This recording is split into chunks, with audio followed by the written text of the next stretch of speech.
League stage में Mumbai Indians एकमात्र ऐसी टीम थी जिन्होंने टॉप 4 की किसी भी टीम को नहीं हराया था और एलिमिनेटर मुकाबला देखकर अब लोग ये चर्चा कर रहे हैं कि एमआई एकमात्र ऐसी टीम रहेगी जो टॉप 4 की शायद हर टीम को हरा दे, क्योंकि एमआई और जीटी ने एलिमिनेटर एग्जैक्टली उसी तरीके से खेला जैसे आप दोनों टीमों से उम्मीद करते हो। एमआई बीइंग एमआई बिना थ्रिलर खेले और बिना मैच जीते इनसे रहा जाता नहीं, फिर चाहे उसके लिए एक आधा दो खिलाड़ी श्रीलंका से ही क्यों ना लाना पड़े। एंड जीटी बीइंग जीटी पहले रन खाएंगे, फिर टारगेट चेस करेंगे, ऐसा लगेगा कि चेस कर जाएंगे, बहुत अच्छी पोजीशन पर रहेंगे, फिर अचानक से कहेंगे कि भैया हम नहीं जीतेंगे, हमारा टारगेट है, हम नहीं जीतेंगे।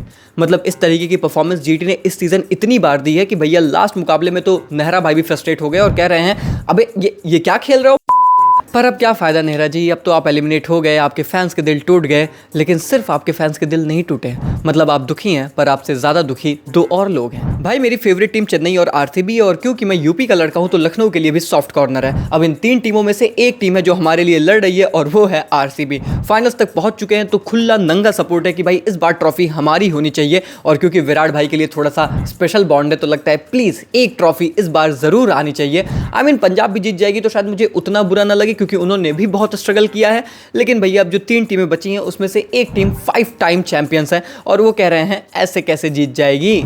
मुंबई इंडियंस आ गई है भाई, मतलब डर का माहौल है। तो कल कैसे एमआई की जीत से जीटी का हो गया सत्यानाश और आरसीबी और पंजाब के भी फैंस हैं थोड़े से परेशान, चलिए जानते हैं आज की वीडियो। क्वालीफायर 1 जीतकर फाइनल्स तक जाने का यही एडवांटेज होता है कि 5 time IPL champion Mumbai Indians जैसी टीम को भी दो टीमों को हराना है अगर आरसीबी से फाइनल खेलना है, और अगर इस बीच पंजाब किंग्स को मुंबई को पेलना है तो भैया सीधी स्ट्रेटजी अभी से बता देता हूं कि टॉस इनको मत जीतने देना। अब बहुतों को लगा कि मुंबई पंजाब के खिलाफ टॉस जीतकर पहले बैटिंग एवी कर ले रही है, बस उनके मूड की बात है। बेटा मूड बना के 5 ट्रॉफीज नहीं जीती जाती, ये टीम हर कुछ चीज स्ट्रेटजी के साथ ही करती है। क्या आपको पता है कि बैटिंग फर्स्ट करते हुए एमआई ने प्लेऑफ्स में 10 मुकाबले खेले हैं जिसमें से ये 9 जीते हैं और मात्र 1 हारे हैं, वहीं पर फील्डिंग फर्स्ट करते हुए 11 मैचेस में 5 जीते हैं और 6 हारे हैं।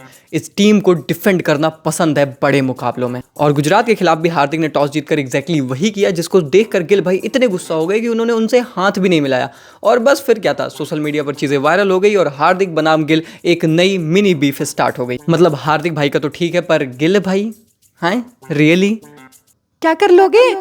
सॉरी यार, मजाक कर रहा हूँ। मतलब गिल भाई हमारे टेस्ट के नए कप्तान है, तो हम सोच रहे थे इंग्लैंड सीरीज जाएंगे, वहां पर किस तरीके से फाइट करेंगे, आंख में आंख डालकर थोड़ी सी कंट्रोवर्सीज करेंगे, कलेश करेंगे। भाई ने उसकी प्रैक्टिस आईपीएल से ही शुरू कर दी, और इसी नए कलेश को टैग करते हुए एक बंदे ने सोशल मीडिया पर लिखा, क्या यार हार्दिक भाई अब आप लड़कियों से भी पंगे लेने लगे? अबे यार क्या शर्म करो बे। खैर जब अंबानी साहब सामने हो तो शर्म की हम क्या ही बात करें। क्यों मेंडिस और क्वाड्रिया भाई आई तो नहीं होगी ना? कितने में सही थी, बता दो, कोई दिक्कत नहीं है, बता दो। मतलब मेंडिस भाई भी कह रहे थे भरोसा रखो जीटी वालों, तुम्हारे लिए ही खेल रहा हूँ, और उधर क्वाड्रिया भाई भी सर पर बैंड लगाकर खुद को डेल स्टेन ही समझ रहे थे, पर मैच खत्म होते होते समझ में आ गया कि हर बैंड लगाने वाला डेल स्टेन नहीं होता, कुछ डिंडा एकेडमी से भी आते हैं। खैर जब रोहित भाई का कैच छूट ही गया था तो रोहित भाई ने भी बोला कि अब तो रन बनाने पड़ेंगे, और जब रन बना ही रहा हूं तो थोड़े मोड़े रन तो बनाऊंगा नहीं। भाई ने जड़ दिए ताबड़तोड़ 81 रन, वो भी मात्र 50 गेंदों में, यानी कि 162 के स्ट्राइक रेट से, जिसमें लगा दिए 4 छक्के और दे दी भैया मैन ऑफ द मैच वाली परफॉर्मेंस। और उनका साथ दिया विदेश से आई नई प्रजाति जॉनी बेस्टो ने, जिन्होंने कमाल के 47 रन बना दिए मात्र 22 गेंदों में, यानी कि 200 प्लस के स्ट्राइक रेट से। और उसके बाद बचा हुआ काम सूर्या, तिलक और हार्दिक ने भी बखूबी किया, और मुंबई इंडियंस ने जड़ दिए 228 5 विकेट के नुकसान पर। अब जीटी को भी ये बात पता थी कि अगर इस टोटल को चेस करना है तो भैया मुंबई के अगेंस्ट हिस्ट्री बनानी पड़ेगी, और क्योंकि जॉस बटलर भी हमारी टीम में नहीं है और ऑलरेडी मुंबई का एक इंपैक्ट प्लेयर कुशल मेंडिस भी हमारे लिए खेल रहा है, तो भैया ओपनर से बहुत उम्मीदें थी। लेकिन ट्रेंड बोर्ड को देखकर शुभमन भाई ने भी कह दिया कि भाई मेरे पैरों पे मार दे, मैं ना बना रहा रन। कौन बनाया रन भाई? मैं जा रहा हूं इंग्लैंड सीरीज की टेस्ट की प्रिपरेशन करने, आईपीएल वाईपीएल मैं ना खेल रहा। भाई मजाक से हटकर शुभमन गिल आईपीएल हिस्ट्री में पहली बार ऐसा था कि प्लेऑफ्स खेलते हुए 25 से कम रन बनाकर आउट हो गए, और वो आउट हुए कर्सी ट्रेंट बोल्ट। हालांकि इसके बाद साई और कुशल भाई ने एक बेहतरीन पार्टनरशिप की और दोनों काफी अच्छी स्ट्राइक भी कर रहे थे, लेकिन उसके बाद कुशल भाई ने कुछ ऐसा कुशल काम किया ना जिसको देखकर अंबानी साहब पर्सनली उनसे कह रहे थे कि पहले कैच अब हिट विकेट, कुशल मेंडिस को तो पर्सनल जहाज से श्रीलंका पहुंचाना पड़ेगा। कोने में ले जाकर कुशल भाई से अंबानी ने यही कहा कि बेटा काम तुमने बढ़िया किया, बस कुशल अंदाज में नहीं किया। मतलब इतना ऑब्वियस नहीं कर देना था ना जी। इसके बाद साई का साथ देने आते हैं एक और लेफ्ट हैंड बल्लेबाज वॉशी, जिन्होंने मिलकर साई के साथ एक कमाल की पार्टनरशिप की, और इन दोनों ने 150 रन बना लिए थे मात्र 15 ओवर में, और ऐसा लग रहा था कि इस बार की टीम कुछ हिस्ट्री क्रिएट कर सकती है। इतनी अच्छी पार्टनरशिप दोनों की चल रही थी, फिर भी गुजरात वाले एज ऑफ द सीट बैठे थे और एमआई वाले एकदम रिलैक्स। इनफैक्ट महिला भाई आकर थोड़ा सा समझाने की कोशिश की बुमराह को, तो उन्होंने बोला बेटा मेरे को गुमराह मत कर, और वैसे भी मैं सिर्फ एक ही महिला की सुनता हूँ। क्योंकि यार ये बंदे इस सिचुएशन में ना 100 बार रह चुके हैं और इन्हें पता है कि ऐसी सिचुएशंस में मैचेस कैसे जीतने होते हैं। इसीलिए मैं मुंबई इंडियंस को इतना हाईली रेट करता हूँ प्लेऑफ्स में। अभी मैंने एक रील डाली थी जिसमें मैंने मुंबई की तारीफ की और बोला कि भैया अगर आपको ट्रॉफी जीतनी है, चाहे आप आरसीबी फैन हो, पंजाब फैन हो, आपको मुंबई को हराना पड़ेगा। तो कुछ बंदे कमेंट्स में लिख रहे थे कि भाई क्या इतना मुंबई को हाइप कर रहा है। अब आप बताओ भाई मैं क्या रिप्लाई दूं इन लोगों को। मेरे दोस्त, इनको ये पता नहीं है कि 5 आईपीएल ट्रॉफीज उस टीम ने झक मारने के लिए नहीं रखी है। आप कितना भी मजाक उड़ा लो, कुछ भी कर लो, but in pressure situation, in playoffs, अगर एक ऐसी टीम होगी जिसको आप फेस नहीं करना चाहते हैं बड़े मैचेस में, तो शायद वो एमआई ही होगी। क्योंकि हमने कितनी दफा देखा है कि प्रेशर गेम्स ना ये निकाल ही लेते हैं यार।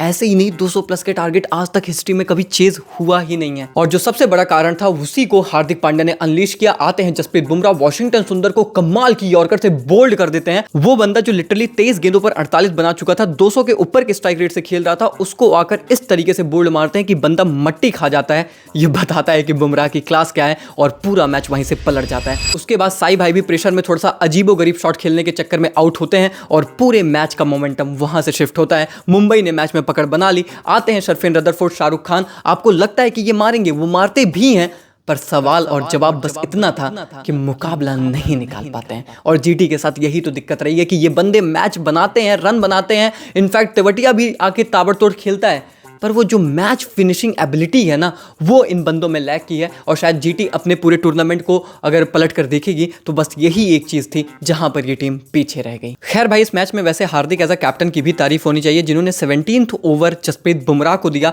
जब एक्चुअली हम सोच रहे थे कि शायद 19th ओवर मिलेगा। क्योंकि हमें भी पता था कि भैया एमआई की जीत का जो बम्बू है वो बुमराह के तंबू पर खड़ा है, पर उन्होंने वो रिस्क लिया, 17th ओवर उनको दिया। और उसके बाद लेकर आए as an impact player Ashwini को, जब हम सोच रहे थे कि शायद थोड़ा सा स्पिनर आएंगे। शुरू में लोग ये बात कर रहे थे। सो हार्दिक एज अ कैप्टन भाई, उनकी तारीफ होनी चाहिए।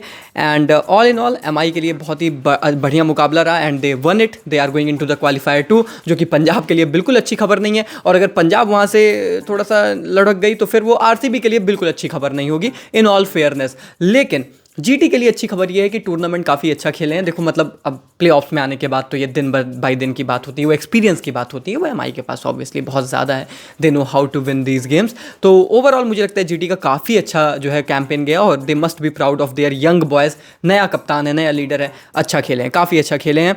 अब देखो भाई, ओवरऑल यहाँ से 3 टीम्स बची हैं and it's all gonna come to MI versus Punjab kings. और मैं यही कहूँगा कि आरसीबी सपोर्टर अगर आप हो तो आप ये मनाओ कि भाई पंजाब जीते। मैं क्लियरली ये बात कह रहा हूँ क्योंकि मुझे पता है बहुत से ऐसे लोग हैं जो आरसीबी वर्सेस एमआई देखना चाहते हैं, पर मैंने ये बात तुम्हें क्लियरली बोली है, if you want to win the trophy, मैं फिर से बोल रहा हूँ, कितनी बार बोलो, आपको एमआई को हराना ही पड़ेगा। एंड आप फाइनल में आरसीबी से जाके पूछना, मेरे से मत पूछो, आरसीबी से जाकर पूछो। दोस्त दिल से बात करना तुम भी कॉमेंट्स में कि क्या आप फाइनल में एमआई को फेस करना चाहते हो। आरसीबी मैनेजमेंट भी शायद आपसे यही बोलेगा कि नहीं भाई पंजाब को फेस कर लेते हैं, ज़्यादा बेटर ऑप्शन है। और वो इसलिए क्योंकि वो लोग समझदार हैं, उन्हें क्रिकेट की समझ है, उन्होंने एमआई को अब तक देखा है। और मैं कहता हूँ कि जिनको भी क्रिकेट की समझ होगी वो यही चीज़ कहेंगे। और बात यहाँ पर यह है कि यहाँ पे ट्रॉफी जीतनी है, ईगो क्लैश नहीं करना है, just win the dam trophy. कोई नहीं याद रखेगा कि किससे भिड़े, क्या हुआ क्या नहीं हुआ, सब याद रखेंगे कि 2025 में आप चैंपियन बने। तो मेरे हिसाब से दोस्तों, ये जो बचे हुए 2 मैचेस हैं, जो 3 टीमें हैं, it's going to be a peak cinema. IPL अपने अंतिम पड़ाव पर है, 2 मैचेस बचे हैं, एंजॉय कर लो। उसके बाद वैसे भी लंबा गैप होने वाला है, उसके बाद वैसे भी हम विराट को काफ़ी लंबे टाइम बाद देखने वाले हैं। सो देख लीजिए, एंजॉय कर लीजिए, वीडियो लाइक कर दीजिए, चैनल को सब्सक्राइब कर दीजिए, फैमिली का हिस्सा बन जाइए। क्योंकि आईपीएल तो खत्म है, पर इसके बाद भी बहुत कुछ है जिसको हम लगातार कवर करते रहेंगे और आप लोगों से मिलते रहेंगे, ठीक है। लेकिन सब्सक्राइब करोगे तभी मिलेंगे, नहीं तो फिर गायब हो जाएंगे कहीं, देख लेना। बाकी मिलते हैं यार, तब तक के लिए take care, goodbye, thank you so much.